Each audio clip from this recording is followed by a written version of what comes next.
यहां पर एक सेंटेंस है, अकबर डिफीटेड, अकबर ने डिफीट माने हरा दिया हेमू को इन the battle of Panipat, battle माने युद्ध, पानीपत के युद्ध में। और इसको हमें पैसिव वॉइस में बदलना है।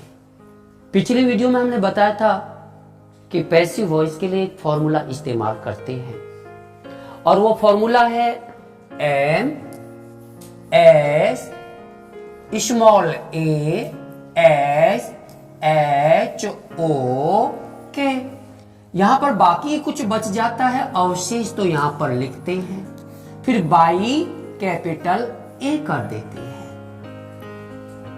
तो पहले हम जो दिया वाक्य है इसमें हम पद चयन करेगा। आप जानते हो अकबर पर आधारित है सारा वाक्य, इसलिए इसको कैपिटल ए कहेंगे। कैपिटल ए का मतलब होता है आधार। डिफीट किया, काम करा, डिफीट यानी हराने का काम किया, ये स्मॉल के कहा जाता है। और हमारे मेथड में स्मॉल के का मतलब काम करने की क्रिया होता है। और किसको हराया है? हेमू को हराया है।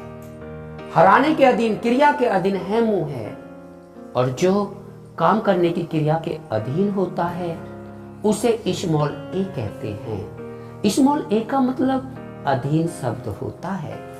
इसके बाद इन द बैटल ऑफ पानीपत, ये सारा का सारा अवशेष कहा जाएगा, ये सारा अवशेष हो गया।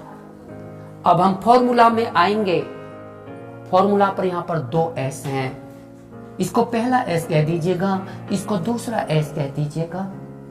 और यहां स्पष्ट बताया है, पहले वीडियो में भी बताया था, अगर अंत में फुल स्टॉप है, अगर यहां प्रश्नवाचक चिन्ह होता तो दूसरा एस काट देते, और अगर अंत में फुल स्टॉप है तो यहां पर फुल स्टॉप है, इसलिए यहां पर पहला एस काट दीजिए। एम का मतलब मध्य प्रश्नवाचक शब्द है, क्या, क्यों, कहां, व्हाट, वेयर, व्हेन आदि, तो वो नहीं है तो हटा दीजिएगा। स्मॉल ए की जगह आप समझ गए हैं कि जो डिफीट के अधीन है, क्रिया के अधीन हेमू है, तो ये स्मॉल ए हो गया हेमू, तो आप यहाँ हेमू लिख दीजिए स्मॉल ए की जगह। उसके बाद आपको एक यहाँ मेथड दिया है। मेरा मेथड बहुत छोटी शॉर्ट ट्रिक्स होती हैं। इसमें बहुत क्लियर लिखा है कि अगर एक्टिव वॉइस के वाक्य में के सेकंड फॉर्म हो, और यहां पर आप देख रहे हो कि यहां पर के जो है वो सेकंड फॉर्म ही है, defeated, this is second form.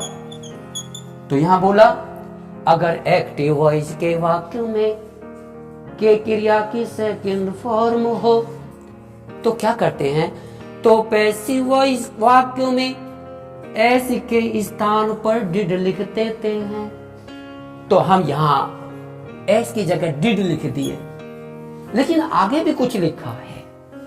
इसमें लिखा है कि डिड लिखकर क्या करना है, डिड के स्थान पर वो जियावर कर दीजिए और के थर्ड फॉर्म कर दीजिए। गारंटी के साथ अगर इसको वाक्य तो यही ट्रिक यूज कर लीजिएगा, कोई बहुत सारे नियम लिखाने की जरूरत नहीं होगी। तो बच्चों आपने देखा कि डिड की जगह मैं क्या लिख दूं, डिड को काट के इसकी जगह वॉच या मैं वर लिख दूं, लेकिन हेमू तो एक वचन है, एक वचन के साथ वॉच का प्रयोग होता है।